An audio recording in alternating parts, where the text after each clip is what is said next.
E nesta tarde, noite, temos a alegria de ter conosco a nossa amiga, trabalhadora aqui da casa, Lorene Neto, que irá conversar com a gente sobre o fenômeno da morte. Que a espiritualidade lhe guie. Boa noite a todos, que sejamos todos envolvidos com muita paz. O nosso estudo desta tarde e noite, nós vamos começar com alguns questionamentos, com algumas perguntas. Primeira, por que sofremos com a morte? Porque mesmo sabendo que é uma lei natural, não estamos preparados para a sua chegada. Essas duas questões, essas duas perguntas, podem ter muitas alternativas, muitas opções de resposta. Mas nós podemos considerar uma, que seria a falta de entendimento, de conhecimento a respeito do fenômeno da morte. Porque o que nos é desconhecido nos causa medo, estranheza, temos receio daquilo que não o conhecemos. E quanto a falar ao conhecimento do fenômeno da morte, o Espiritismo pode nos ajudar bastante. Porque ele trabalha, ele fala, ele tem um estudo com muita propriedade sobre este assunto. Para o Espiritismo, a morte não existe no seu sentido literal, naquele sentido do nada, do fim, de acabar. Uma das maravilhas do Espiritismo é que ele nos livra do desespero do túmulo, da perda de um ente querido, da perspectiva da separação eterna e do fim de tudo com a morte. É terrível acreditarmos que todas as nossas aquisições, os nossos esforços, o nosso estudo, a nossa caminhada em sentido de evoluirmos, de melhorarmos, acaba tudo com a morte, perdemos tudo. Também é terrível acreditarmos que os nossos entes amados, depois da morte, depois do túmulo, nunca mais vamos encontrá-lo. E o Espiritismo vem, então, através da comunicação daqueles que já foram para o outro lado, já partiram para a pátria espiritual, vêm e nos dizem, eu estou vivo. Eu sinto as mesmas coisas, sou o mesmo quando estava na Terra. A única diferença é que não tenho mais o corpo físico. E essa certeza e essa comunicação dos espíritos, quanto que ainda continuam vivos, nos dá então a certeza da imortalidade da alma. E essa certeza da imortalidade da alma faz toda a diferença na nossa caminhada aqui no planeta Terra.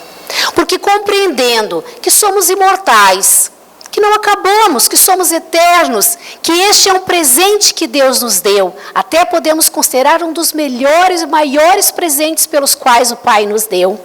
Então, através da imortalidade da alma, nós temos uma perspectiva diferente em relação à nossa estada na Terra, as nossas dificuldades, os nossos problemas.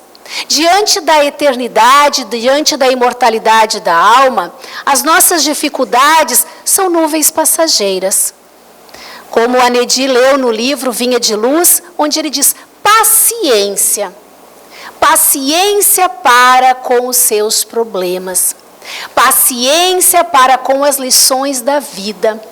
Paciência com aquilo que você tem na sua caminhada evolutiva. Porque são momentos de aprendizado. Porque, afinal de contas, somos imortais. E Jesus já nos dava este exemplo. Quando, depois do sacrifício, depois de ficar conosco durante um período aqui na Terra, com a nossa vibração bem difícil, todas as dificuldades passadas pela nossa ignorância, depois da sua morte na cruz, ele retorna no domingo com toda a sua luminosidade. Vem e nos diz, eu estou vivo, eu não morri. E o que acontece comigo, acontece com vocês também. Que os problemas, as dores e as dificuldades ficaram para trás. E olha que Jesus não tinha nada a expiar. E nós temos. nós temos o nosso passado, nós temos o nosso presente ainda, como espíritos aprendizes, que muitas vezes erramos. E Jesus não. Jesus já é um espírito puro, um espírito de uma perfeição relativa, que veio simplesmente para nos ensinar como fazer melhor. Veio nos ensinar a viver melhor, encontrarmos com mais rapidez essa nossa evolução e a nossa felicidade, pela qual tanto almejamos. A morte, segundo o Espiritismo, é a emancipação final que a alma tem com relação ao corpo físico, que usou como ferramenta de evolução. E aí é interessante que a gente faça uma reflexão. Ferramenta de evolução. O Espiritismo está nos dizendo que o nosso corpo físico, ele vem nos ajudar, ele é uma ferramenta na nossa caminhada evolutiva. Podemos também considerá-lo como um uniforme para frequentarmos a escola da Terra. E aí teremos que refletir. O que estamos fazendo com essa ferramenta? O que estamos fazendo com esse nosso uniforme? Será que estamos cuidando? Será que estamos valorizando? Será que colocamos de uma forma que possamos utilizá-lo durante todo o período previsto para estarmos matriculados nessa escola da Terra? Será que estamos cuidando dessa nossa ferramenta de evolução? E o que estamos fazendo com esta oportunidade? Será que estamos aproveitando de forma eficaz com todas as oportunidades que a vida nos oferece? Estamos aproveitando? Pesquisas mostram que muitas pessoas, quando estão no leito de morte, ou que recebem um diagnóstico de uma doença terminal, uma doença que não tem cura, muitos deles dizem que se arrependem. Arrependem do tempo perdido. E vejam bem, o tempo perdido que muitos deles falam é não ter ficado mais tempo com a família, não ter mais aproveitado a oportunidade de conviver com a esposa, com o esposo, com seus filhos, de não ter dado um abraço, de não ter dito eu te amo, de não ter pedido perdão.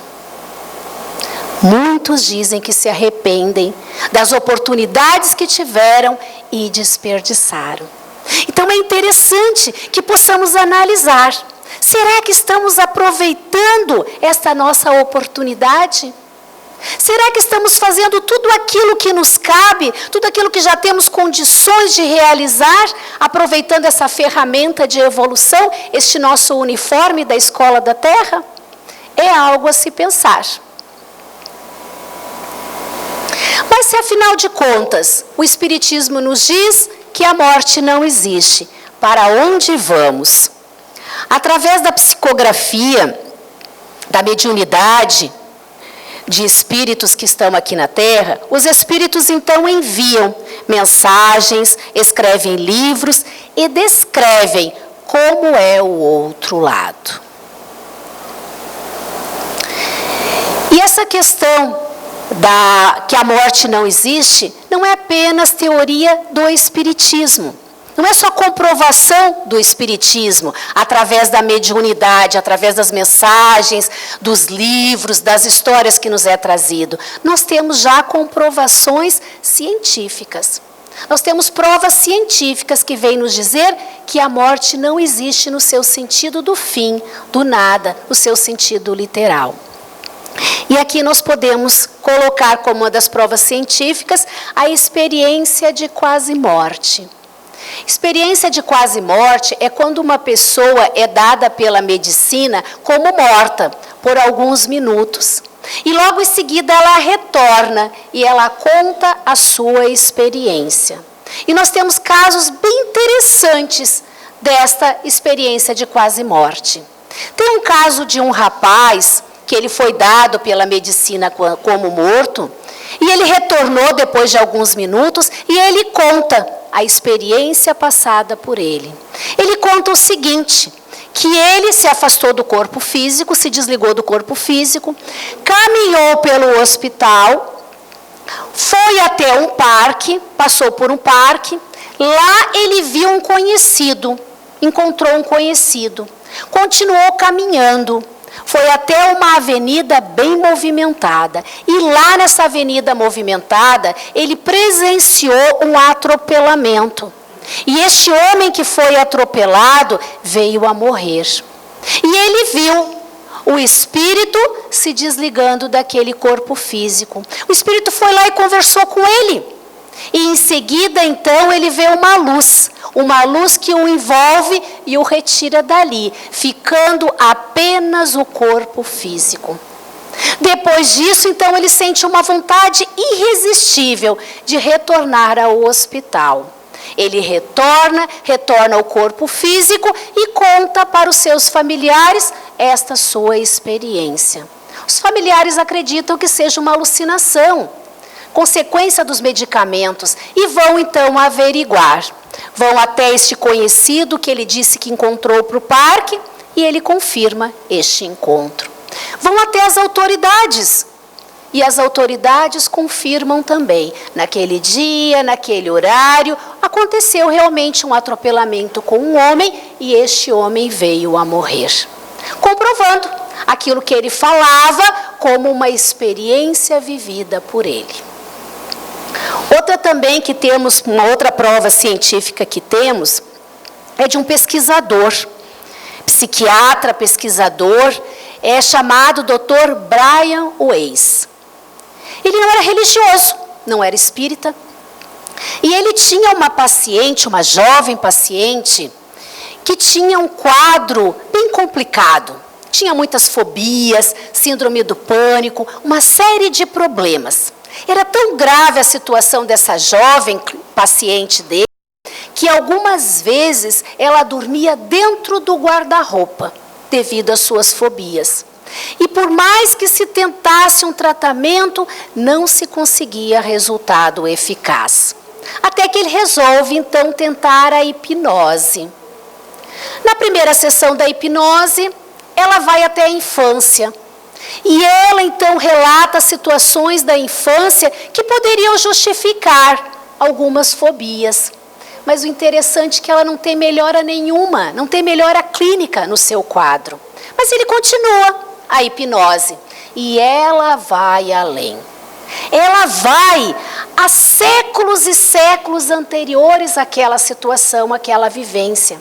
E ela então diz, ela registra, ela comenta que ela morrera num terremoto segurando o seu filho. Ele acredita que aquilo faz parte do seu imaginário, da sua criatividade, daquele momento da hipnose. Não consegue compreender direito, mas algo acontece diferente.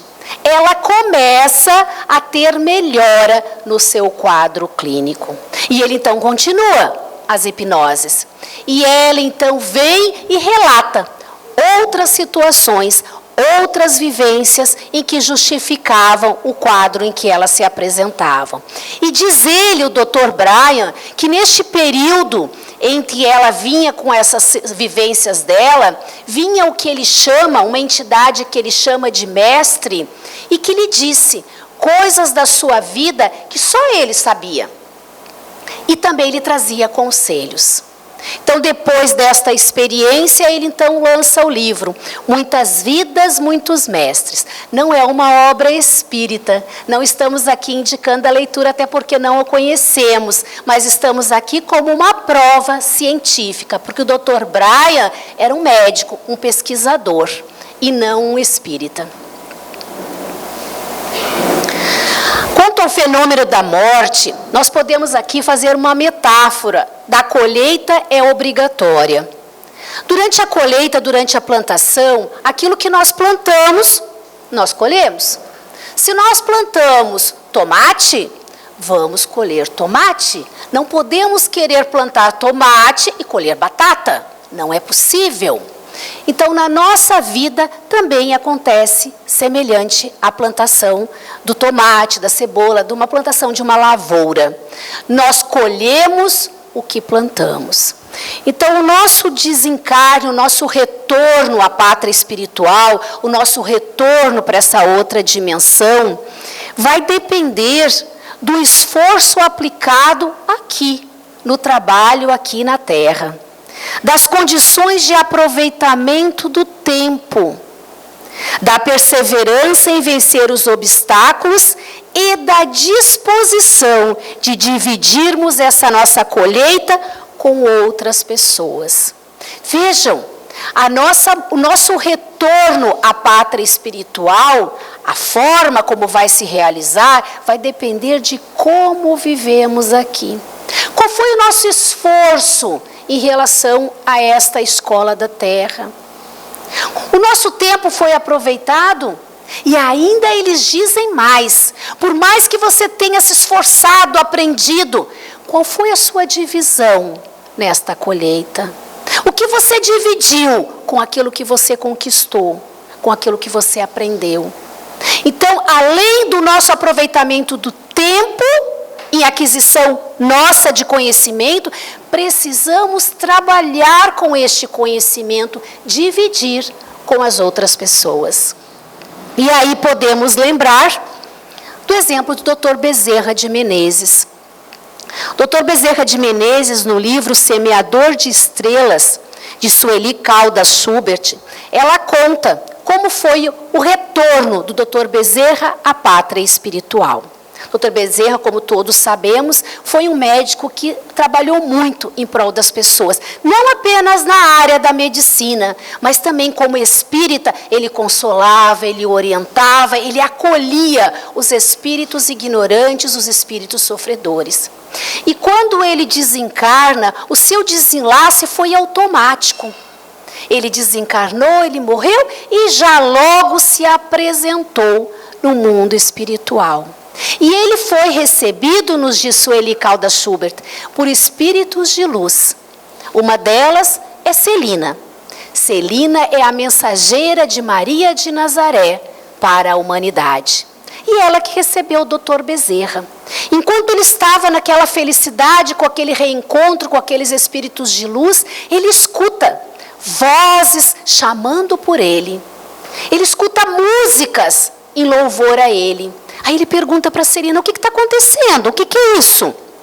E ela diz, venha cá que eu vou lhe ajudar. Ela o ajudou, porque até que recém ele havia desencarnado. Então, houve a necessidade dela ajudá-lo no seu transporte e o levou até a sacada. Na sacada havia uma multidão de espíritos, gritando por ele, cantando por ele, louvando por ele. E ele pergunta, mas o que é isso? E ela diz, são as pessoas que você consolou, são as pessoas que você ajudou, são os espíritos que você trabalhou, que você transmitiu o seu amor. E o Dr. Bezerra, com toda a sua humildade, baixou a cabeça e diz, mas eu não mereço isso tudo. Nós também temos o exemplo do irmão Jacó, do Frederic Figner. Na obra Voltei, psicografia de Chico, pelo espírito de irmão Jacó, que Frederico Figueiredo usou como um pseudônimo do seu nome, ele desencarnou dia 19 de janeiro de 1947. Ele foi diretor, vice-presidente da FEB e um espírita muito atuante. E quando ele conta nessa obra Voltei, como foi o desencarne dele, ele diz que ele teve grandes dificuldades de se desprender do corpo físico. Precisou de muita ajuda da espiritualidade. Ele presenciou até o momento em que estavam ainda velando por ele. Ele é levado pela espiritualidade até o mar, porque ele precisava repor as energias. Lá ele encontrou com outros espíritos que acabaram de desencarnar também. E eles foram levados até a colônia de tratamento, até o mundo espiritual, da qual eles ficariam. E ele conta, o irmão Jacó, que ele se envergonhava, porque ele não tinha luminosidade nenhuma. Ele era apagado. E ele tinha inveja, inclusive daqueles que ele percebia que tinha muita luz. Ele fora acolhido, ajudado pela sua filha, que já havia desencarnado um tempo antes. E depois de algum tempo no mundo espiritual, depois de um estudo, depois de um entendimento, ele então começa a aparecer a sua luminosidade. E ele nos dá um alerta. Ele diz o seguinte: não se acreditem quitados com a lei, atendendo pequeninos deveres de solidariedade humana. Então ele vem dizer, aquilo que você plantou, aquilo que você aprendeu, aquilo que você conquistou, é necessário você dividir. Se você não divide, você não está fazendo a sua parte, como filho de Deus, como o amor que é latente dentro de nós. Então ele diz que ele tinha o conhecimento, mas ele não aplicava este conhecimento no seu dia a dia. E aí o Espiritismo vem e nos diz, fora da caridade não existe salvação. Ele não vem nos dizer que fora do Espiritismo ou fora da religião, mas fora da caridade. Porque ele quer dizer, você tem o conhecimento, agora utilize esse conhecimento no dia a dia. E aí nos vem então mais um questionamento que nós podemos levar para os nossos lares, para a nossa semana, agora mesmo para refletirmos. Estou plantando o suficiente para ter uma boa colheita? Se não o estou, ainda tenho tempo suficiente agora e começar já. Joana de Ângeles, no livro Em Dias Gloriosos, ela diz que morremos ou desencarnamos conforme vivemos. Os pensamentos e atos são implacáveis tecelões que se responsabilizam pelo desenlace final que liberta o espírito do corpo. Os exemplos que trouxemos anteriormente, Dr. Bezerra e do irmão Jacó. Então, é o nosso dia a dia, os nossos pensamentos, as nossas atitudes é que vai nos mostrar como será esse nosso retorno. Porque a morte, ela não é uma mensageira de transformação. Cada qual desencarna como vive. Então, nós vamos retornar da mesma forma como éramos aqui. E nessa obra, O Nosso Lar, nós temos o livro e temos também o filme. Quem ainda não leu ou quem não assistiu o filme, vale a pena. Aqui na casa nós temos até para empréstimos. Essa obra é pelo espírito André Luiz, foi psicografia de Chico Xavier. E quem se interessa em conhecer um pouquinho mais sobre a espiritualidade, leiam as obras de André Luiz, porque ele nos fala com muita propriedade sobre o mundo espiritual. E esta é a primeira obra, onde ele conta a sua experiência. André Luiz foi um médico do Rio de Janeiro. Ele foi um médico que, na sua profissão, ele executava, cobrava consulta, atendia o paciente e só. Quando ele desencarna, ele vai, o que ele chama, ele vai para o umbral. Umbral é um local de uma vibração difícil, onde residem espíritos de muito sofrimento e de muita dor. E André Luiz ficou lá por 8 anos. E ele disse que enquanto estava lá, ele escutava os espíritos chamarem de suicida. E ele não compreendia por quê. Porque ele, como médico, lutara muito contra a sua doença. Ele desencarnara com um câncer. E ele não compreendera por que eles estavam chamando de suicida. E aí ele vem a nos contar que a sua ferramenta de evolução, o seu uniforme da Terra, o corpo físico, ele não cuidou de forma adequada. Teve desvios na área da comida, na área da bebida, na área do cigarro. Ele teve desvios na área do sexo e acabou comprometendo o seu corpo físico. Então ele veio contrair um câncer que ele iria contrair só com uma idade mais avançada. Ele antecipou pelo mau uso do corpo físico. Então por isso que ele retornou ao mundo espiritual antes do tempo. E era considerado então como suicida.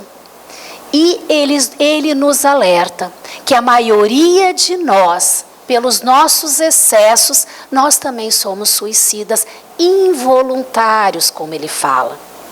Poucos, diz ele, conseguem ser completistas. Completistas é aquele espírito que consegue ficar o tempo que se determinou, o tempo que se programou.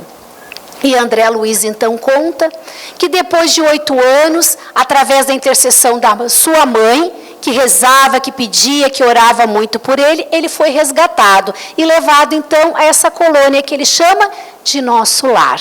E lá então ele teve os ensinamentos, conseguiu realmente entender o que era o espírito e qual era o seu papel, e ali então ele foi aprendendo e nos traz essas obras, nos falando sobre o mundo espiritual. Não vou contar mais para que vocês possam ler o livro, para deixar então com a vontade de conhecer o restinho da história. Vale a pena. E aí nos perguntamos, mas sabemos que a morte não existe, que é apenas um retorno à pátria espiritual, mas e a saudade? Como é que fica a saudade? Porque nós sentimos a falta do contato com o corpo físico daquele nosso ente querido. Saudade, ela é necessária, ela acontece.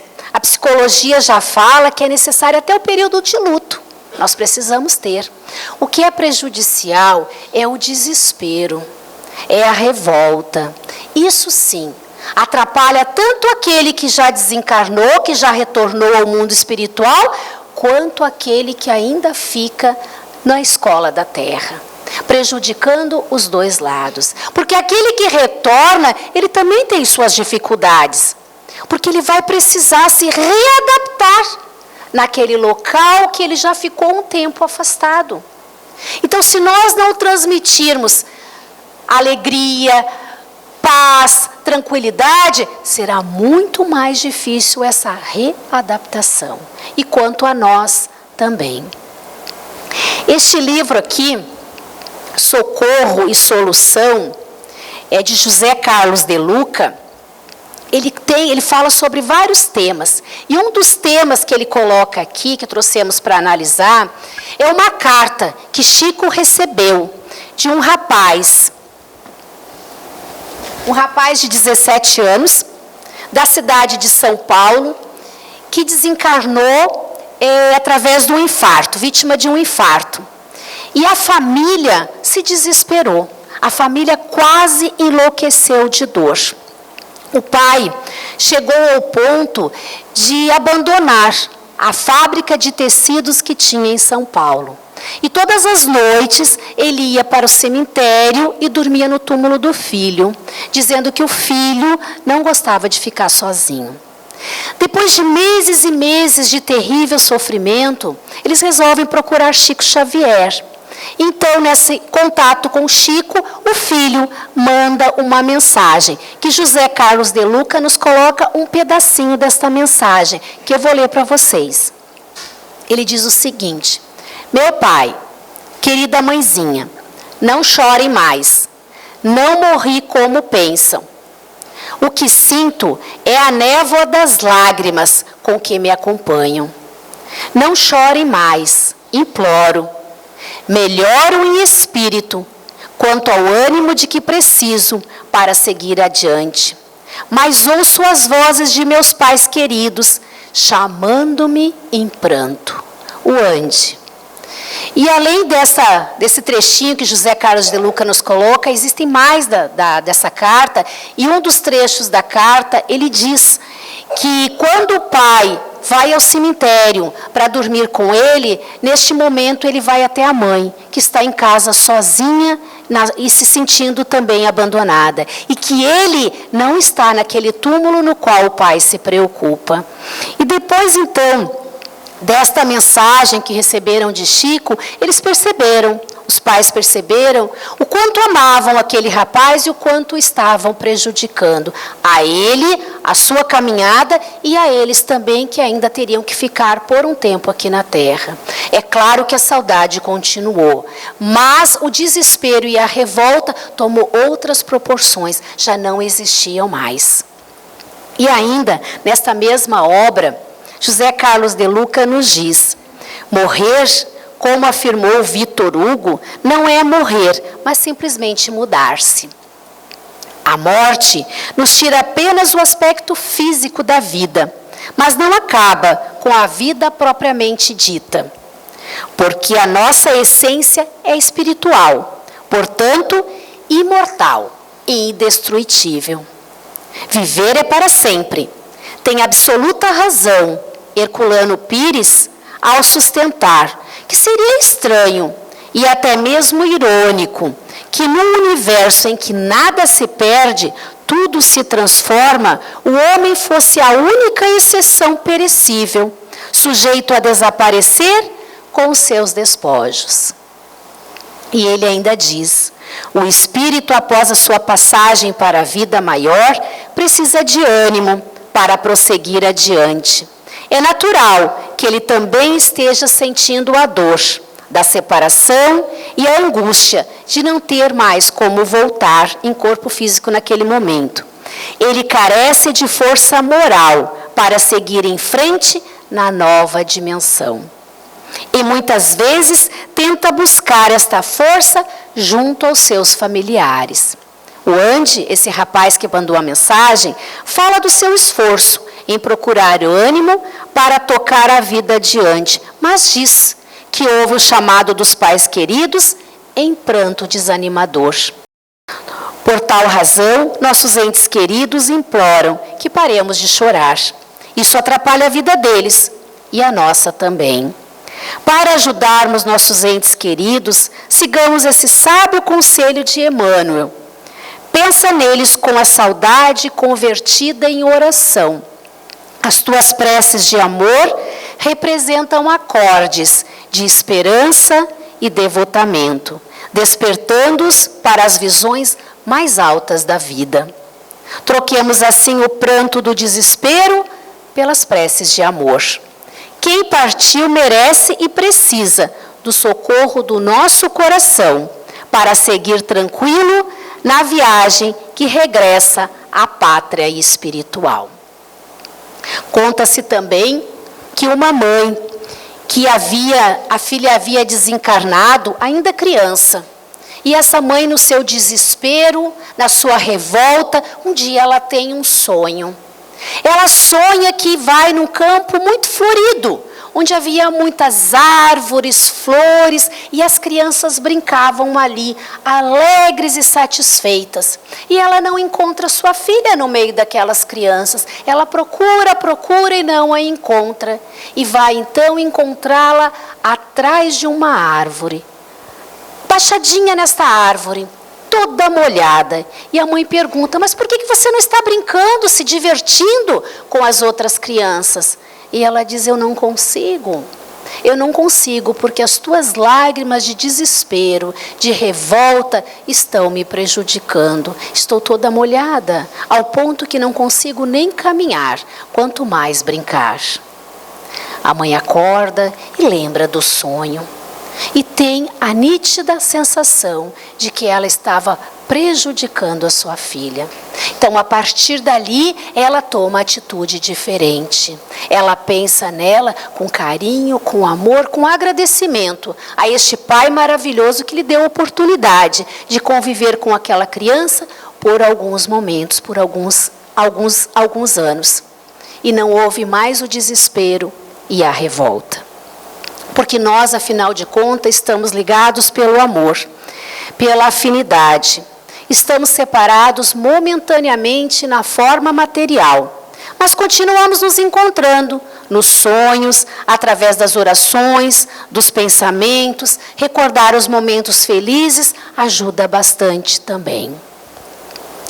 Conta-se que um certo rabi, certa vez precisou fazer uma viagem.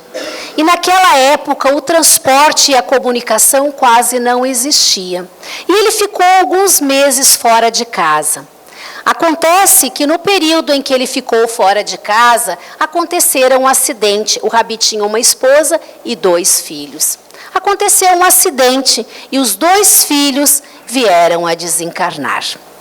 A esposa teve a saudade, teve as lágrimas da partida daqueles seus queridos, dos seus entes queridos para o mundo espiritual, mas ela confiava em Deus. Ela pediu a Deus que Deus a ajudasse, porque a sua preocupação maior era de dar a notícia ao seu esposo.